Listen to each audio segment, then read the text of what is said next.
The path to the nomination, far from assured, but there is talk about a contested convention. So is that talk just from the media or the party elites? Or just James Rosen, correspondent live in Washington now. How are you, James? Good morning to you. Trump expands his lead to 262 over Cruz just this week. Where does he now turn his attention, James? Bill and Martha, good morning. The GOP frontrunner is increasingly turning his attention to the general election. Trump skipped an upcoming debate because of a standing commitment to address AIPAC, the powerful Israel lobby whose annual conference here in Washington offers an opportunity to court the Jewish vote. And on the O'Reilly factor last night, Trump was asked about how he would confront Hillary Clinton. Trump cited the exchange about 2 months ago wherein Mrs. Clinton accused Trump of sexism, and Trump invoked the misdeeds of former President Bill Clinton. Frankly, her numbers came down very big after that, but that was my only real confrontation with her. We're going to see what happens, but whatever it is, I'll do what I have to do.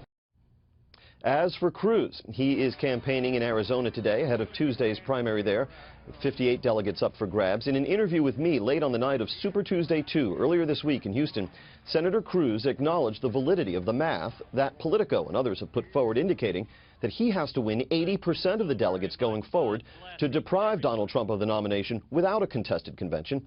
I asked Senator Cruz if he can run the table that way, and he said, of course he can.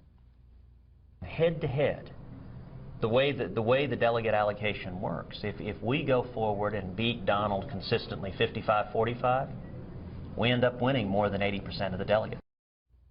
In the Utah caucuses, by the way, 40 Republican delegates are up for grabs. Bill. All right. Now, James, John Kasich, third man of this race, clearly pegging his hopes on a contested convention. What has he said about that since his victory in Ohio Tuesday night?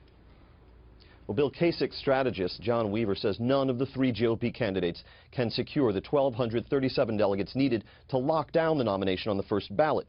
In such an event, Kasich just said that the delegates will evaluate which of the three candidates has a proven track record, plus one other factor.